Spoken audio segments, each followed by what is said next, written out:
यहाँ थे हम कंटिन्यूस डिस्ट्रीब्यूशन। यहाँ पर थे हम। अच्छा ये इंपॉर्टेंट सवाल है, अगर ये हो गया तो फिर हमारे 2 सवाल निकल गए पेपर के। यार इसमें ये है कि ना, moment about origin, moment about mean, beta one beta two, और mean deviation about mean. Function हमें दिया हुआ है। मोमेंट अबाउट ओरिजिन के लिए वही जो बात बोली थी ना मैंने, कि फर्स्ट मोमेंट के लिए हम एक्स की पावर 1 लेंगे, सेकंड के लिए 2 लेंगे, उस तरीके से सारा हुआ है। तुम आगे देखो इसी तरह से हुआ है, पेज आगे बढ़ो।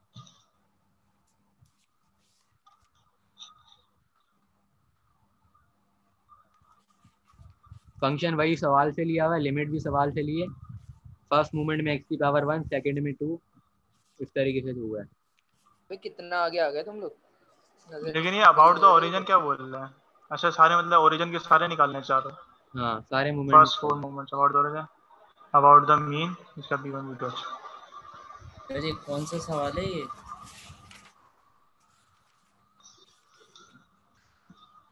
ये शायद क्लास का काम है जो सर ने करवाया था। ऊपर करो मुनीम जरा, न्यूट कहाँ पे हो, मैं मुझे देखना है मेरे इसके पास ऊपर भी कहाँ लेकिन 3 fraction 4x 2 minus x the given. ऊपर करना मुझे, इससे पहले वाला और स्लाइड कौन ऊपर सा? करो। हाँ यार इससे पहले वो था, आपका ये वाला सवाल था एवरेज, ये $500 वाला नहीं था? At least $500, what is the probability. ठीक है, हाँ ठीक सही है। है। उसके बाद ये वाला सवाल है डेरिवेशन वगैरह के बाद, कंटिन्यूअस डिस्ट्रीब्यूशन का।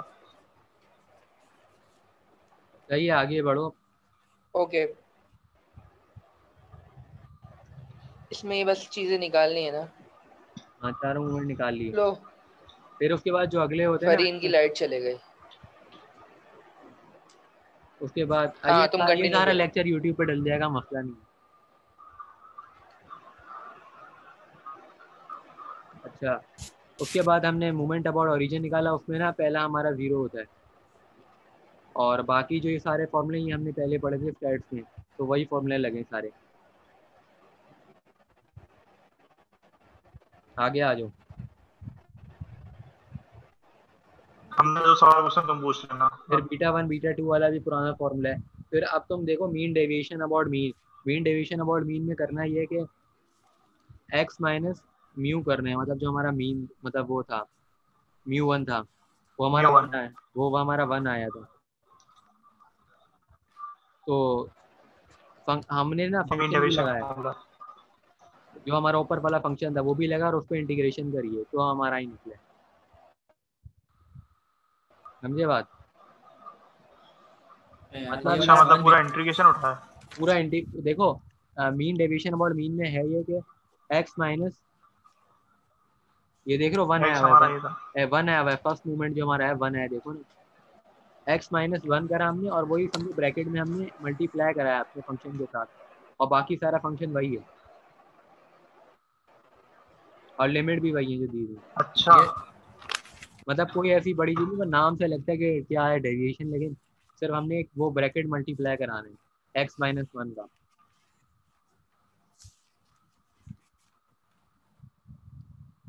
सही है, आगे बढ़ो। ये वाला सवाल मेरे पास नहीं है, पता नहीं क्यों। तुम हाँ हो ये अच्छा वाला मीन मेरे का पास फॉर्मूला भी नहीं होता है, था वो बड़ी यही, बात है। मीन का फॉर्मूला होता था वो यही होता था ना, कि एक्स मल्टीप्लाई बाय फंक्शन, है ना? और यहाँ पे मीन डेविएशन है तो उसका फॉर्मूला बन रहा है एक्सपेक्टेड एक्स माइनस म्यू 1, जो कि कहते हैं म्यू 1 1 था। उसके बाद हमने उसको फंक्शन मल्टीप्लाई कर दिया क्योंकि सही मीन है, आगे आगे बढ़ो। डेविएशन है।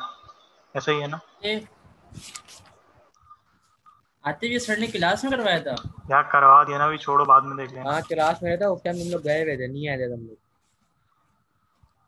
अभी पीडीएफ से देखो, छोड़ दो कॉपियां तुम लोग वगैरह। मस्जिद मैं गए शायद हुए पता थे। नहीं 3:30 बजे तो उनकी क्लास होती थी, वो उस टाइम रामेश मस्जिद पे गए रामेश थे। मैं शायद रामेश शायद बीमार, रामेश बीमार रामेश हूँ। यार अभी रुक जाओ, सिर्फ पढ़ाई की बात बस, चलो जो है आगे आ देख लो जाओ, उसमें से। आगे आ जाओ। और आगे हाँ रैंडम अब वेरिएबल। ये रैंडम वेरिएबल, ये कोई इसका काम नहीं है पेपर में, प्रॉपर्टी ऑफ सीडीएफ का भी कोई काम नहीं है ये। बस मैं फिर भी तुम्हें अच्छा बता पक्की रहा हूँ, बात है, खुद अपने लिए भी तो मैं तुम्हें फिर तैयारी भी नहीं करे। बता रहा हूँ कि क्या है ये। Property of CDF। इसमें ये कि अगर ना फंक्शन पे हम नेगेटिव इन्फानाइट लगाते हैं तो हमारा जो आंसर है वो 0 आएगा और पॉजिटिव इन्फानाइट पे 1 आएगा। अच्छा बस ये चीज़ सर ने बताई थी।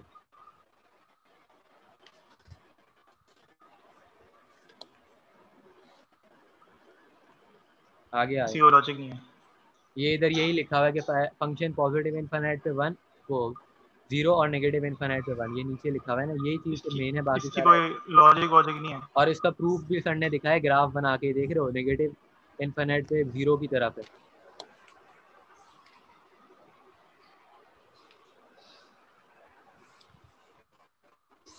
आगे आ जाओ।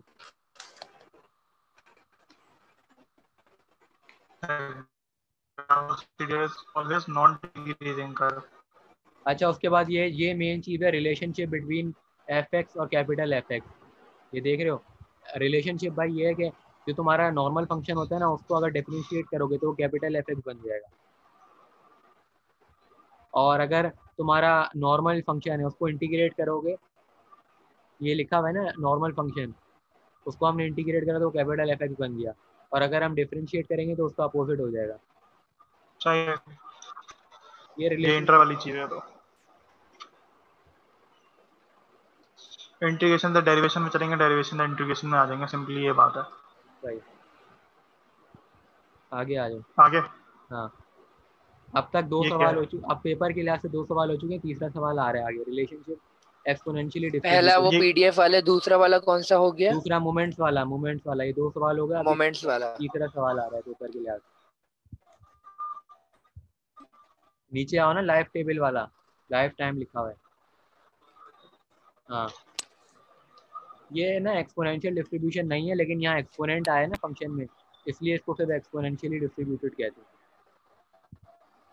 इसको कोई ये ना समझे कि ये एक्सपोनेंशियल डिस्ट्रीब्यूशन है, ये सिर्फ एक्सपोनेंट आया इसलिए इसका नाम ऐसा रखा हुआ है। सही। उसके बाद ये what is the probability of that life time is at most 50 hours. अभी तो इन लोगों ने ना सिर्फ वही जो पीछे हमने पढ़ा था ना रूल, कि ये CDF है, पहली बात है क्योंकि F कैपिटल है। सवाल में सबसे पहले तुम्हें ये जज करना होगा कि क्या CDF है या PDF है। तो कैपिटल आ रहा है तो ये तुम्हारा CDF है। अब CDF की प्रॉपर्टीज हम पहले डिस्कस कर चुके हैं कि अगर नेगेटिव इनफाइनाइट आएगा तो वो 0 होगा, पॉजिटिव आएगा तो 1 होगा। तो वही चीज़ यहाँ पे वेरिफिकेशन के लिए दिखाई गई है कि ये वेरीफाइड हो रहा है कि ये CDF है। अच्छा, कैपिटल एफ जो है कहते हैं वो सी डी एफ को रिप्रेजेंट करता है, और स्मॉल एफ कहते हैं PDF को करता है। हाँ, आगे पेज पे ये आओ। बोल रहे हो? हाँ,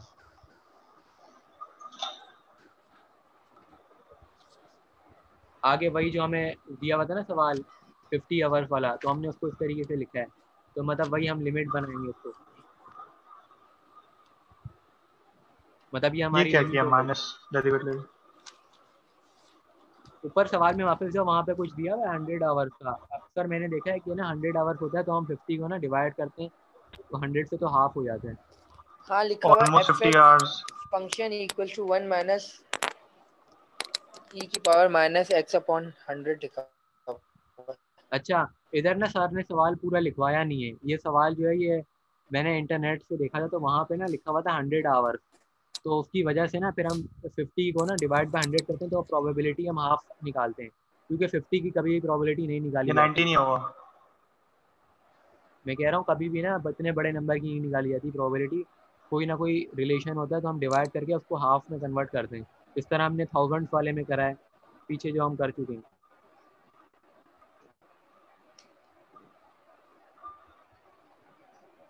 सही है। उसके बाद 90 आवर्स में भी वही होगा यार, बिटवीन वाले में भी वही होगा। यानी और 90 या 100 आवर्स ये यहाँ 100 आवर्स होगा? लिखा हुआ होगा, 100 आवर्स लिखा हुआ आएगा और हमने डिवाइड करना होगा, फिर हम वो वैल्यू की प्रोबेबिलिटी निकालेंगे।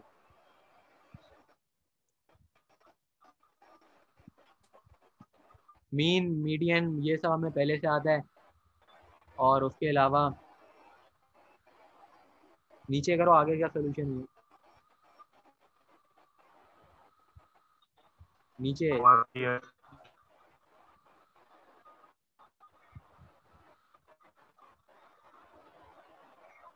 पेज नीचे करो। अरे वो 100 से जो हम डिवाइड कर रहे हैं, हेलो भाई ये पावर ये वो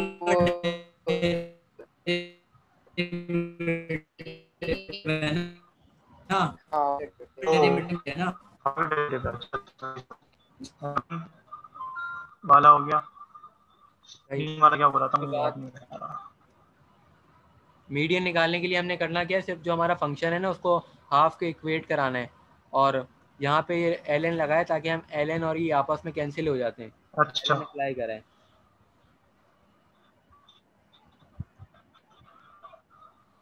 और सिंपल है ये बिल्कुल। सही। आगे आगे टाइल ये क्या निकालना चीज़ है, है? Tile probability tile. Less than. हाँ, कोटाइल निकालना है तो कोटाइल में हमारे 4 होते हैं कोटाइल। तो अगर हमें फर्स्ट निकालना है तो हम हाफ वो 1/4 करते हैं, और अगर हमें सेकंड निकालना है तो वो हर कोटाइल के लिहाज से करते हैं। तो आप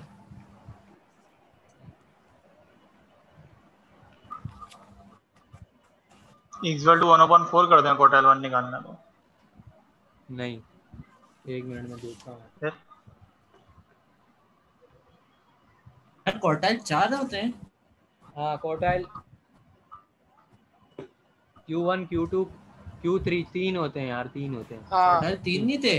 3 होते हैं। अच्छा बात सुनो, Q1 Q1 निकालने के लिए Q2 ना वन Q3 बाय थे फोर ना। हाँ करते हैं। हाँ तीन यही तीन। तीन थे लेकिन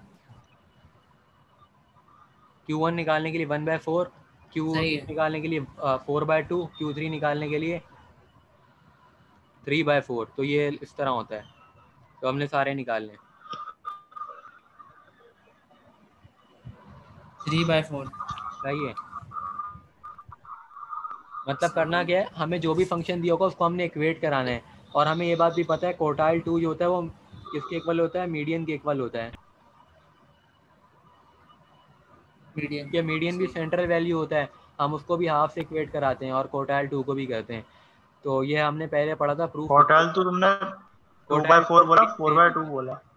हाँ, कोटाइल 2 और मीडियन का होना सेम होते हैं, उनकी वैल्यू सेम आती है। क्वार्टाइल 2 4/2 से करेंगे डिनोट।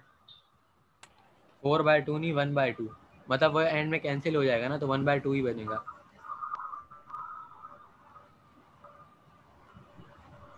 सही है। सही। आगे आ जाओ, आगे चलो पेज पे।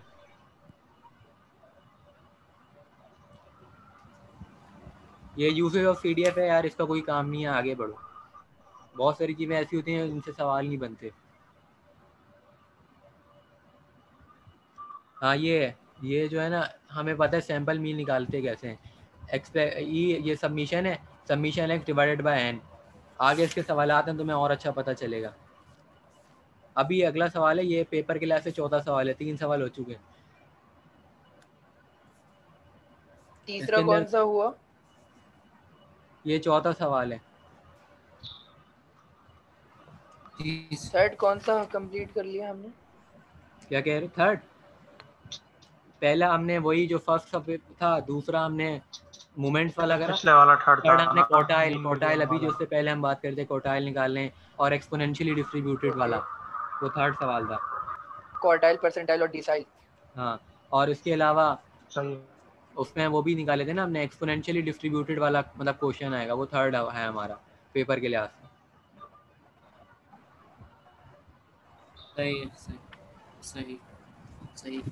ठीक है, चलो आगे ये आ जाओ। 14 सवाल है। हाँ, अब देखो यार, इधर हमें फंक्शन दिया हुआ है और उसके अलावा मीन भी दिया हुआ है। सही है। अब हमें जनरेट करना है लाइफ टाइम। अब नीचे जाओ, जनरेट हुआ है, जरा सा नीचे करो।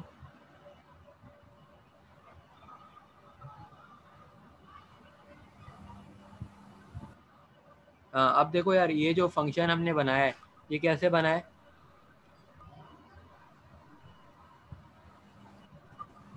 देखो हमने ना इसको V1 के इक्वल इक्वेट करा, हमने V1 के इक्वेट कर और हम V1 को उस साइड ले गए, और फिर ln लगा के ना E कैंसिल कराए, तो एक हमारी इक्वेशन बन गई है।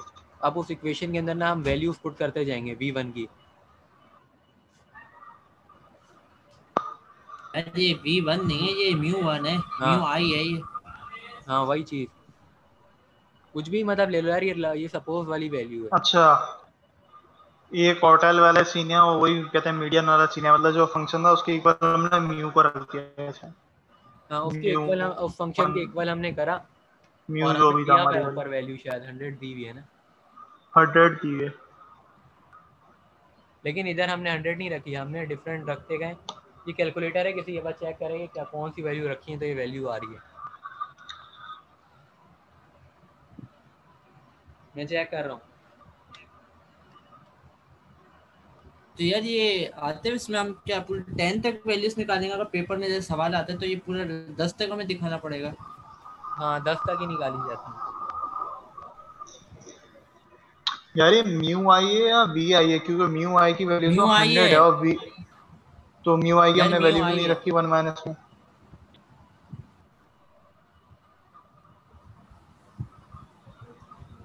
हमने इधर वैल्यू क्या डाली है?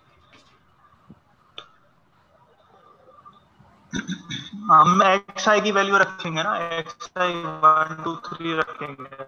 एक्स आई की वैल्यू रखेंगे यार, एक्स आई की तो खुद निकली हुई है ना आगे, नहीं, वो किसकी? भी अलग अलग है, एक्स आई की तो नहीं रखी, और वी आई की भी हमारी निकली हुई है।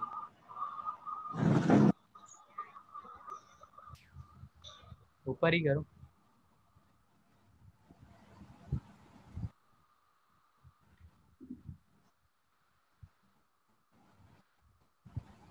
हाँ यही यही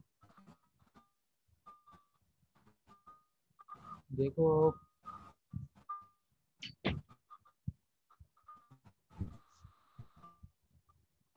1 माइनस ई की पावर